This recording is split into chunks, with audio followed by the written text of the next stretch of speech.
Êxodo, capítulo 14. Nós vamos ler do versículo 13 ao versículo 16. É o nosso texto base para iniciarmos aí essa palavra. Estamos na série dos Heróis da Fé. E hoje nós temos como tema da mensagem Moisés e a conquista pela fé. Então, mais uma oportunidade na palavra do Senhor. Amém? Todos abriram? Podemos fazer a leitura? A palavra de Deus diz: Então Moisés encorajou seu povo, dizendo: Não temais, permanecei firmes e vereis o que Yahvé fará hoje mesmo, para vos salvar a todos, porque os egípcios que vedes neste momento, nunca mais os tornareis a ver. E Yahvé combaterá por vós. Quanto a vós, acalmai-vos e ficai calados. Então o Senhor indagou a Moisés: Por que clamas por mim? Dize aos filhos de Israel que marchem avante. E tu, levanta o teu cajado, estende a mão sobre o mar e divide-o, para que os filhos de Israel atravessem o mar, caminhando sobre o chão seco. Feche seus olhos e ore nesse momento pela palavra, para que Deus fale ao seu coração, em nome de Jesus. Pai, nós te agradecemos pela palavra, ela é tua, Senhor. O esboço o Senhor nos dá para fazer, mas a palavra final é sua. A palavra certa também, Senhor, é sua. Nós oramos para que neste momento a palavra do Senhor venha sobre nós e que nós possamos ouvir o Senhor falar. Que as tuas palavras sejam palavras de espírito e vida. A tua palavra viva e eficaz possa operar em nós aquilo que é necessário.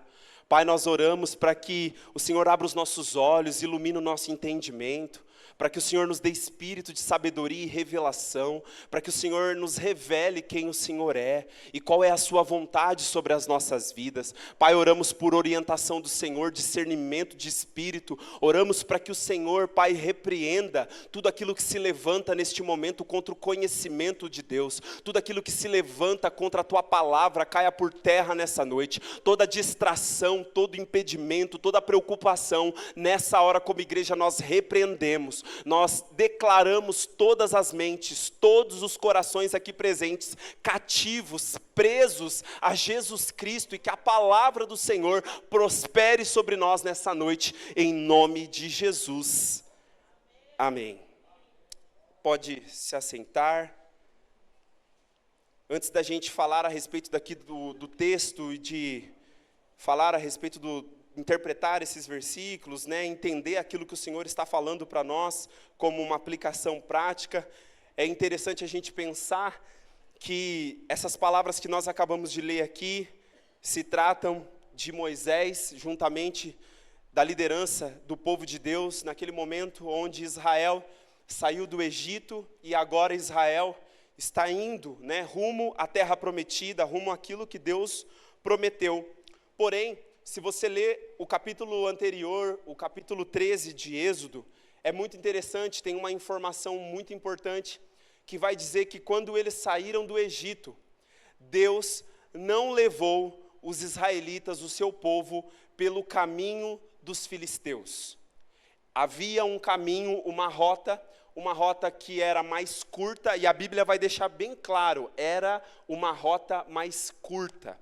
Era o caminho dos filisteus. Deus não quis levar o povo por esse caminho, porque entendeu o Senhor que se ele levasse o povo pelo caminho dos filisteus, haveria guerra, e o povo provavelmente iria retroceder, eles iriam falar: poxa, por que nos tirou do Egito? Eles não estavam preparados para aquela guerra, embora diz a palavra de Deus que eles saíram armados do Egito.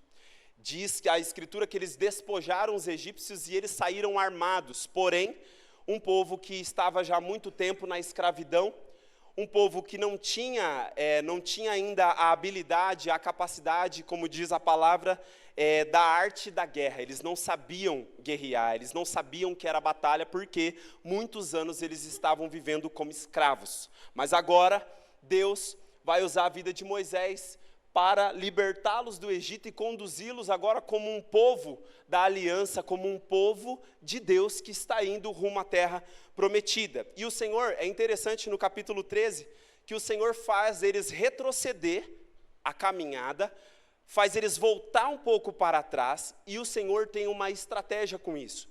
O Senhor já estava pensando que, ao fazer isso, o faraó e os egípcios iriam olhar para Israel e entender que Israel está perdido no deserto, Israel está perdido, vamos lá então e vamos atacar eles, né? Porque o próprio Senhor falou que ele mesmo endureceria mais uma vez o coração do faraó e faria com que o faraó fosse perseguir o seu povo, e isso para que todos no Egito pudessem saber que o Senhor é Deus, e que ele fosse reconhecido como um Deus glorioso. Tanto que quando nós lemos no livro do Êxodo, as pragas que Deus enviou, né, as 10 pragas que Deus enviou, o trabalho que foi que Moisés ali à frente do povo teve, e os juízos que Deus executou, a palavra vai dizer que Deus estava julgando os deuses do Egito. Deus estava julgando, trazendo julgamento, juízo sobre o faraó e sobre todo o Egito. E então, aqui nesse momento, Israel retrocede, não vai pelo caminho mais curto, começa a fazer um caminho estranho, Deus faz eles voltar para trás e ficar acampados ali em um lugar. Só que o problema é, na frente deles tem o Mar Vermelho, atrás deles tem o exército inteiro praticamente de Faraó, querendo pegar eles novamente. Eles ficaram numa situação sem saída, uma situação muito complicada, que aos olhos natural, né, aos olhos humanos, impossível sair dessa situação. E isso fez com que eles já começassem a reclamar com Moisés, a começar a falar: Moisés, será que não tinha no Egito sepultura suficiente para que nós morrêssemos lá?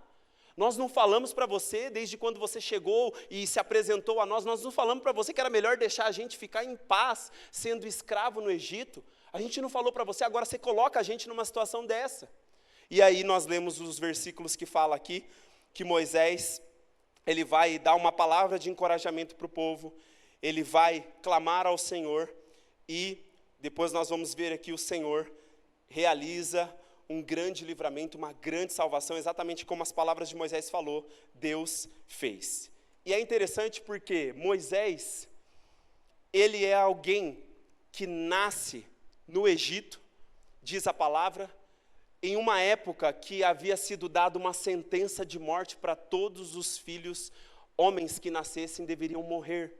A palavra fala que ele nasce nesse período, e ele é filho de Anrão, filho de Joquebede, ele é da tribo de Levi, ele é irmão de Arão, irmão de Miriam, e ele nasce nesse período, e a palavra diz que a mãe dele, né, a família esconde ele por 3 meses, só que ele tem uma formosura, ele tem uma beleza, ele tem algo diferente nele, e os pais acabam ali preservando, né? Depois nós vamos ler um texto que fala que eles não temeram o decreto do rei, e enfim, a palavra fala aqui que Moisés, ele nasce nesse contexto, e então a mãe dele coloca ele num cesto, numa pequena arca, coloca ele lá no rio Nilo, e ele vai parar, pela providência de Deus, na mão da filha do faraó.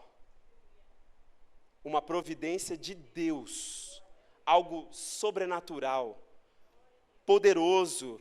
Deus faz ele parar nas mãos da filha do faraó, e ainda faz com que a sua própria mãe fosse a ama de leite, fosse aquela que iria amamentar Moisés durante todo o tempo necessário. E isso acontece, ele cresce, diz a palavra, no Egito, ele é educado em toda a cultura dos egípcios, e um dia ele vai visitar o povo, um dia ele vai ver como é que estão seus irmãos, e ele vê que tem um egípcio maltratando, né, um hebreu, e ele, em defesa desse hebreu, ele acaba agredindo e matando esse egípcio. E aí passa mais um episódio, tem um outro dia, tá um hebreu brigando agora com outro hebreu, e ele se manifesta. Por que vocês estão brigando? Para de brigar. E um deles diz assim: quem é que te constituiu juiz? Quem é que te constituiu alguma coisa? Você vai fazer com a gente aquilo que você fez com o egípcio?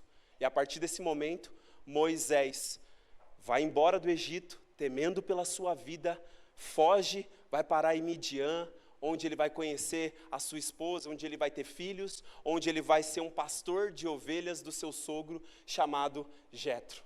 E ali nesse tempo, ele está pastoreando as ovelhas até que um dia, ele tem um encontro com Deus. Ele vê uma sarça que arde em chamas, mas a sarça não se consome.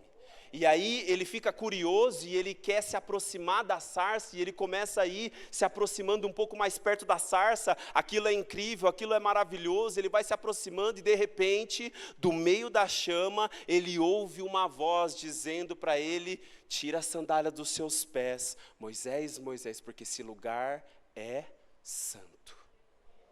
A partir desse momento, o Senhor vai falar para ele: eu te escolhi para que você seja o libertador de Israel. Você vai lá para o Egito, você vai voltar para lá e vai libertar o meu povo.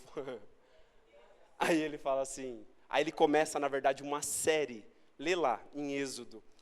Ele começa uma série, apresentar para Deus uma série de limitações, uma série de problemas, uma série de coisas que não, eu não, Senhor. E ele fala, ele consegue irritar o Senhor que é paciente, que é longânimo, ele conseguiu irritar o Senhor de tanta desculpa que ele deu para o Senhor. Parece com alguém, né? Parece familiar, né? Parece familiar o que eu estou falando aqui. Né? Vou apresentando tantas limitações, mas isso e aquilo outro, e Deus, com a paciência e com a misericórdia, vai trabalhando, vai convencendo Moisés, porque é assim que Deus faz na nossa vida também. Ele vai convencendo, até que chega uma hora que não tem como.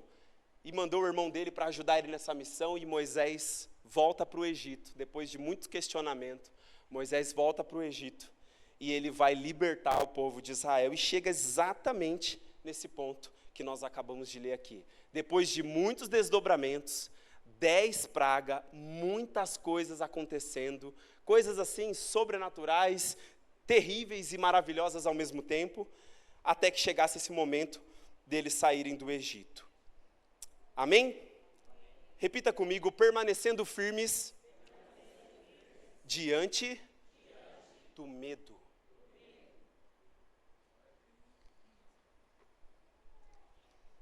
A palavra diz, então Moisés encorajou seu povo, dizendo: não temais, permaneceis firmes, e vereis o que Yahvé fará hoje mesmo para vos salvar a todos, porque os egípcios que vedes neste momento, nunca mais os tornarei a ver. É natural nós sentirmos medo diante das adversidades, mas nós somos encorajados sobrenaturalmente a permanecermos firmes para contemplarmos os livramentos que Deus vai nos dar e a grande salvação que Ele vai realizar. É natural que diante das adversidades nós vamos sentir medo. Por quê? Porque aos olhos natural aquilo realmente traz medo. E o medo, ele é uma resposta fisiológica, não tem como. Se você tiver uma ameaça, se alguma coisa te ameaçar, se alguma coisa que você teme por algum motivo vier sobre você, você vai ter medo, não tem como, é fisiológico. Você pode falar: eu não vou temer, o medo vai vir, você vai sentir medo, porque o medo é fisiológico. Diante de uma ameaça, nós, seres humanos, sentimos medo. Mas a questão aqui, que Moisés deixa muito claro, esse não temais é porque existe algo, existe um encorajamento sobrenatural, existe uma presença que está junto conosco, e é por causa dessa presença, é por causa desse Deus que nós não deveremos deixar o medo nos dominar, não deveremos deixar o medo fazer a gente paralisar ou recuar. A questão não é se nós vamos sentir medo ou não, medo nós vamos sentir. Mas a questão é se nós vamos permitir que o medo nos paralise, que o medo nos faça recuar, que o medo nos faça ficar amedrontados ou apavorados. Olha o que diz em Isaías capítulo 41, versículo 10. Por isso não temas, porque estou contigo, não te assustes, porque sou o teu Deus, eu te fortaleço, ajudo e sustento com a mão direita da minha justiça. Com base nisso, nós só precisamos ficar firmes, tomar posição, ainda que por dentro tremendo de medo, mas por fora, e como uma posição de fé, nós permanecemos firmes, com coragem, lembrando que o Senhor está conosco, e é Ele que vai combater os nossos inimigos, é Ele que vai fazer justiça. Não há razão então para a gente ficar assustado, não há razão para a gente ficar amedrontado, porque a ajuda do Senhor nessa noite sobre nós já está em operação. Você está com medo aí, você está assustado com uma situação, você está apavorado, você está sentindo que o medo está tentando te dominar. Um salmista ele diz assim: quando o medo me atacar, eu confiarei em ti. Quando o medo me atacar, eu confiarei em ti. Repita comigo, calma. Silêncio.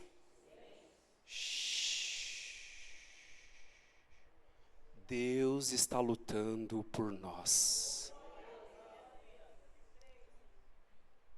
Por que que estamos tão agitados? Por que que estamos tão falando demais? Por que que você está falando demais? Por que que você está agitado demais, apavorado demais? Por quê?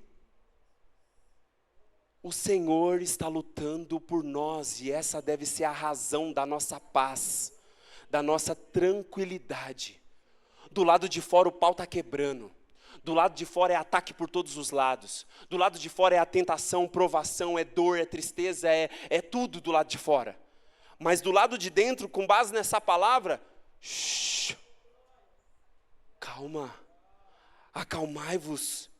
Diz a palavra, e Yahvé combaterá por vós, quanto a vós, acalmai-vos e ficai calados. Isso me chamou muita atenção. Nesses dias eu estava meditando, eu estava falando com a Ju, e isso estava ministrando ao meu coração demais.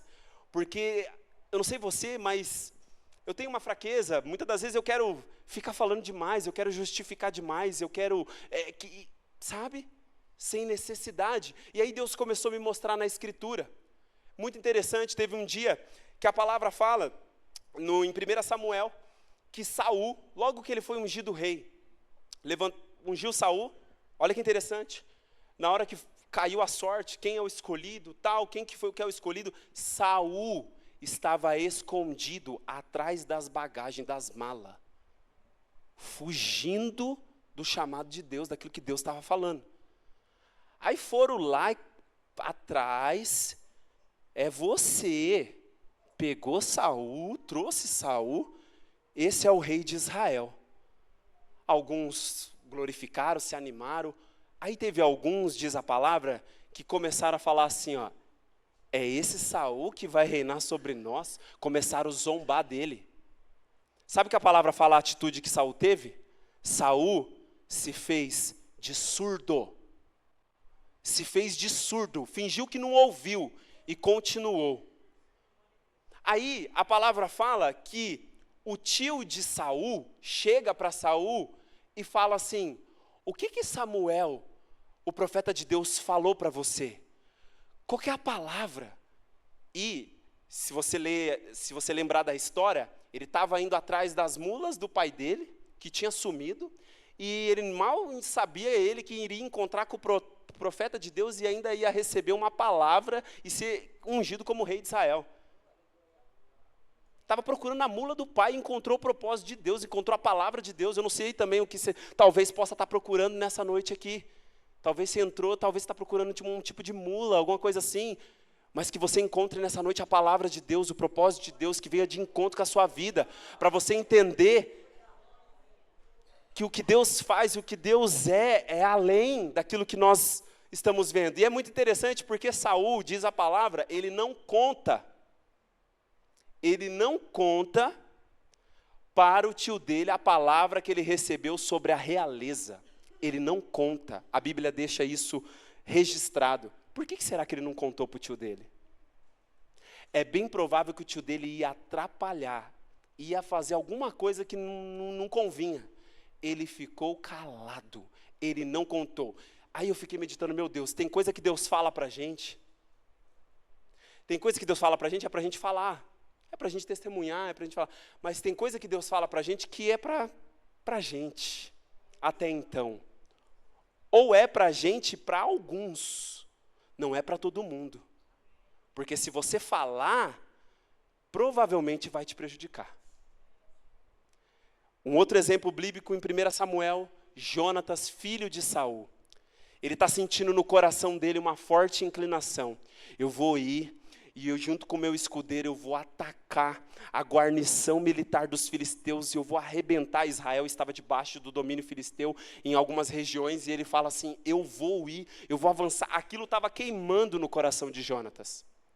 A palavra diz que ele fala com o escudeiro fala, cara, o seu coração é o meu coração, eu estou junto com você. Era a confirmação que ele precisava, que é Deus que está colocando isso dentro de mim. E ele vai, e ele tem êxito, ele tem vitória, ele prospera naquilo, ele mata o filisteu, acontece uma vitória extraordinária para Israel, e diz a palavra que Jonatas não contou para o seu pai, Saul, que ele iria lá atacar o filisteu. Sabe por quê? Porque se provavelmente ele tivesse contado, o pai não ia deixar ele ir. Então o Senhor começou a falar comigo a respeito disso. Calma, silêncio, está falando demais, está justificando demais. É o Senhor que combate por nós. 2 Crônicas, capítulo 20, versículo 17 diz, não tereis que lutar nessa batalha, tomai posição, ficai parados e observai o livramento que Yahvé vos concederá, ó Judá e Jerusalém. Não temais, pois, nem vos assustei. Saí amanhã para encontrá-los, porque o Senhor está conosco. Então, como eu falei, a razão da nossa paz e da nossa tranquilidade é um fato inegável. Qual que é o fato inegável, Mike? Deus está comigo. Esse é o motivo da minha paz. Esse é o motivo da minha tranquilidade. O Senhor está comigo. Deuteronômio capítulo 20, versículo 4, vai dizer, pois o Senhor, o vosso Deus, vos acompanhará e lutará por vós contra todos os vossos inimigos, a fim de vos dar a vitória. Olha só o que Deus está dizendo. Repita comigo, marchando em frente.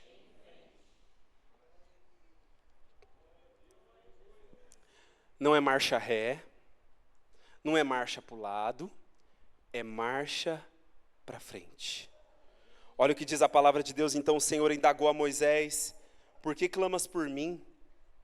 Dize aos filhos de Israel que marchem avante. E Deus, por intermédio dessa palavra, está nos trazendo nessa noite um questionamento. Por que você está clamando somente a mim? Além do clamor, nós precisamos marchar e avançar sob o problema. Presta atenção no que Deus está falando. Você está clamando para mim? Você está fazendo uma coisa certa? Tá? A palavra não diz, clama a mim, e eu te responderei. Achegai-vos a mim, e eu vou me achegar a vocês. A palavra diz isso. Então, por que Deus, então, ele questiona Moisés? Falando assim, Moisés, por que você está clamando para mim? Dize aos filhos de Israel que marchem avante, ou seja, o que o Senhor está dizendo aqui é, por que você está só clamando para mim? É para clamar, Mike? É. Existe uma fonte para aquele que clama. Deus pode fazer coisas extraordinárias e maravilhosas em situações de clamor. O clamor é um tipo diferente de oração. O clamor é uma categoria diferente de oração. O clamor é uma oração, muitas das vezes, desesperada, é uma oração de aflição, de angústia, é aquela oração que você está gemendo, que você está gritando, você está pedindo para Deus, de alguma forma, socorrer e fazer alguma coisa. Só que Deus, aqui na palavra, diz, por que você está clamando só a mim, Moisés? Diga para os filhos de Israel que marchem avante, que marchem à frente. Então, o Senhor está nos trazendo esse questionamento. Por que você está clamando só para mim? Eu quero que você clama? Quero. Só que eu quero que você marche. Sabe o que significa marchar? É tomar posição. Com coragem. Com ousadia. E vai para cima do problema. Para cima do problema. Para resolver. Ah, Deus, Deus, Deus, e Deus está falando assim, eu estou ouvindo você falar, Deus, eu estou ouvindo o seu clamor, mas agora eu estou falando para você, toma posição e vai, marcha, vai para cima do problema e resolve. Enquanto não resolver o problema na raiz, enquanto não resolver o problema, você vai ficar clamando, clamando, clamando, céus e terra, dia e noite, nada vai mudar. Deus está dando uma orientação, Deus está dando uma direção. Tem que clamar? Tem. Mas ao mesmo tempo, marchar. Vai para cima do problema. Só que tem que ir para cima do problema debaixo dessa palavra, debaixo desse posicionamento. Não adianta você ir para cima do problema, como diz no ditado de alegre. Não adianta você ir para cima do problema achando que você vai resolver na sua capacidade, na sua força. Não vai. Vai piorar. Então é um marche avante, é um vai porque tem uma palavra atrás de você dizendo para você ir. Vai porque tem uma palavra te encorajando e falando que se você for, vai dar a solução, vai resolver. Entende? Então você vai, mas você não vai na força do seu braço, você não vai na sua sabedoria, você não vai no seu entendimento. Você vai porque tem uma palavra atrás de você garantindo que se você for, em nome do Senhor, haverá solução, haverá milagre, haverá providência, haverá livramento, haverá salvação.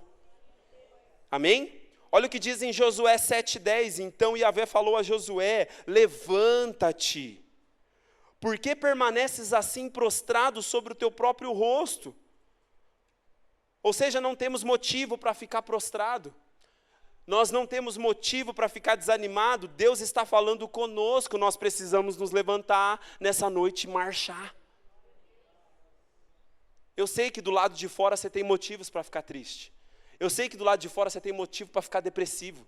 Eu sei que do lado de fora você tem motivo para ficar desanimado. Mas eu estou falando que do lado de dentro, onde o Espírito fala da parte de cima, não há motivos para ficar desanimado, não há motivos para ficar com a cabeça para baixo, porque Deus é poderoso para nos levantar, Deus é poderoso para fazer a gente olhar para frente e marchar avante. Amém? Você crê nisso? Repita comigo, conquistando o impossível pela fé. A palavra de Deus diz, o Senhor falando para Moisés, e tu levanta o teu cajado, estende a mão sobre o mar e divide-o, para que os filhos de Israel atravessem o mar, caminhando sobre o chão seco. Ainda a Bíblia deixa assim, ó, destacado. É incrível. Poderia só falar pelo chão, né? Porque um chão, um fundo de um mar, é molhado ou não é?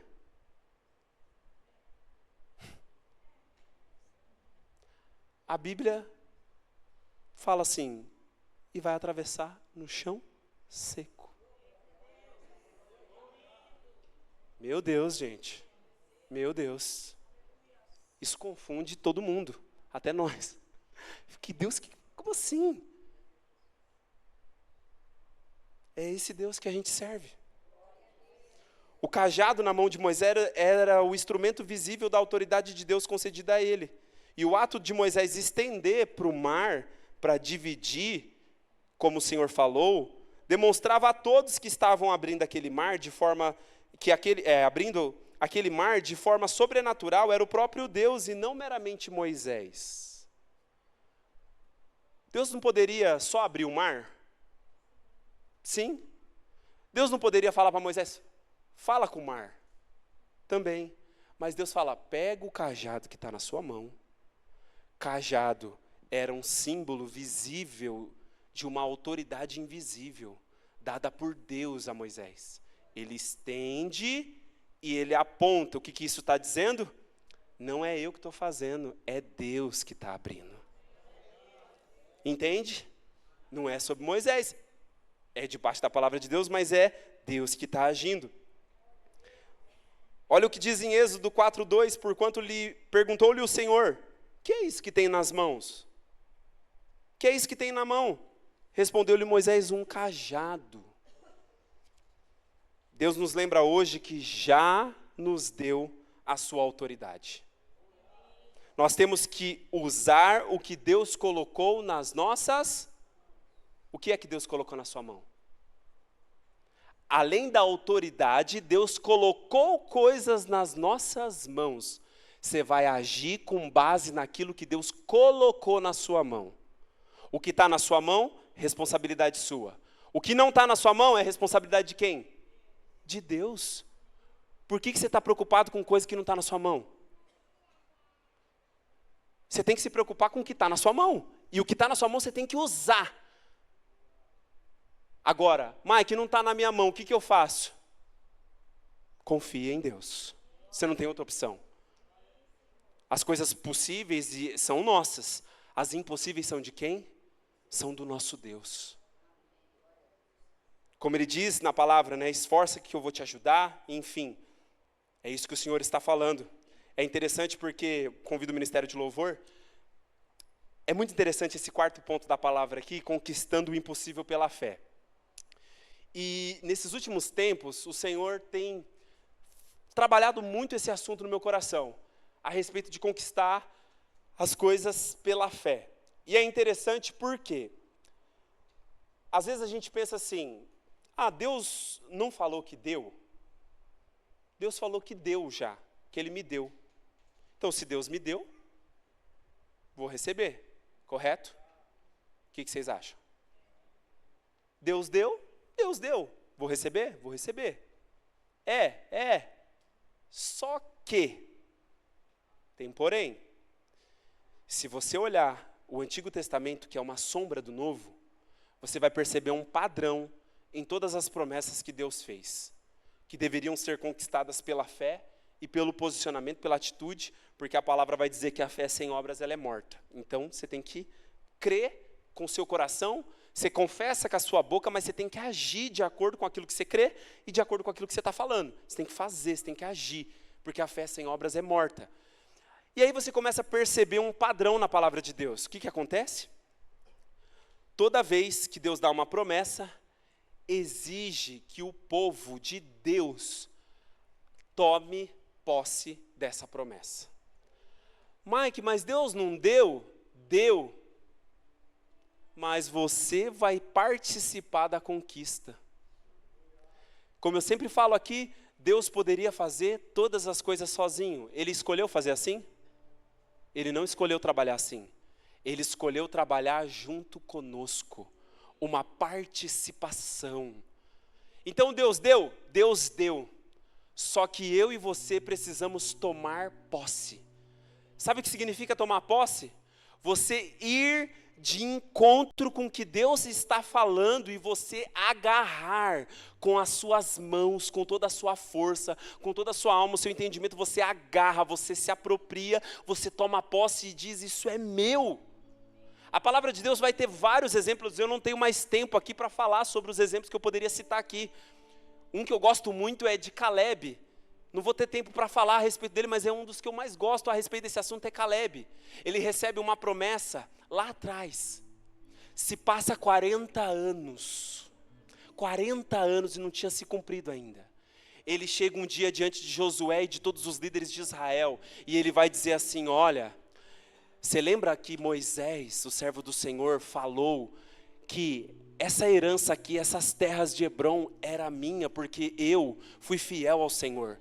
Eu prestei um relatório sincero da terra. Eu permaneci na palavra do Senhor, enquanto 10 desacreditaram e desanimaram o povo. Eu e Josué, nós permanecemos acreditando, nós cremos. E nós, sabe o que ele diz? Ele diz assim para Israel, Faz 40 anos, mas parece que eu estou com o mesmo vigor, eu estou com a mesma disposição, me dá essa terra por herança que eu vou ir lá, e eu vou conquistar. E sabe de um detalhe? Era a terra de gigantes. Ele não quis saber se tinha gigantes, se era muro alto. Ele falou: se Deus me deu, Deus prometeu, então eu vou tomar posse. Eu estou com 85 anos, mas parece que eu estou com a mesma disposição de 40. Deus falou, então eu vou marchar. Deus falou, então eu vou avançar. Deus falou, então eu vou tomar posse e vou viver aquilo que Deus tem para mim. Ele fez isso. Ele conquistou pela fé. E sabe que a palavra de Deus vai dizer no livro de Juízes, no livro de Josué, a palavra vai começar a dizer assim, ó: e a tribo de Dan teve muitas dificuldades para tomar posse da sua terra. E a tribo tal não conseguiu expulsar todos os inimigos. E a tribo tal teve muita dificuldade. Sabe o que isso significa? Que o que Deus nos deu, o que Deus nos prometeu é nosso, mas deixa eu te dizer uma coisa: vai ter resistência, vai ter impedimento, vai ter guerra, vai ter batalha para que você não tome posse daquilo que Deus já te deu. Você entende isso? Deus deu. É de mão beijada? É assim, fácil? Não. Você vai ter que posicionar, você vai ter que marchar, você vai ter que ter fé, você vai ter que tomar atitudes e se apropriar daquilo que Deus deu e está falando. Amém? Olha o que diz em Êxodo 14:30. Naquele dia, Yahvé salvou os filhos de Israel das mãos inimigas dos egípcios. E os israelitas puderam contemplar os corpos dos egípcios mortos, lançados à praia pelo mar.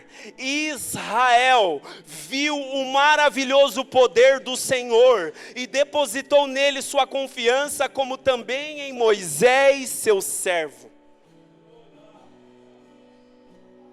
Eu termino essa palavra com um texto. Hebreus capítulo 11, versículo 23. É o tema dessa série, Heróis da Fé. Lá tem testemunho de todas as pessoas muitas pessoas, não todas, mas que tomaram posse, que pela fé conquistaram coisas inconquistáveis, pela fé conquistaram coisas impossíveis. E Hebreus capítulo 11, versículo 23 vai dizer: mediante fé, Moisés, ainda recém-nascido, foi escondido durante 3 meses por seus pais, porque perceberam que sua formosura não era comum, e não temeram o decreto do rei. Pela fé, Moisés, já adulto, recusou ser aclamado como filho da filha do faraó, preferindo ser maltratado com o povo de Deus, a desfrutar os prazeres que o pecado é capaz de proporcionar por curto período de tempo. Por amor ao Messias, julgou sua desonra uma riqueza mais excelente que os tesouros do Egito, porquanto contemplava sua gloriosa recompensa. Por meio da fé, abandonou o Egito, não temendo a ira do rei, e perseverou, pois fitava aquele que é invisível. Por intermédio da fé celebrou a Páscoa, e fez aspersão do sangue, para que o anjo destruidor não tocasse nos primogênitos dos israelitas. Pela fé, o povo atravessou o mar vermelho como em terra seca, mas quando os egípcios procuraram também atravessá-lo, morreram afogados.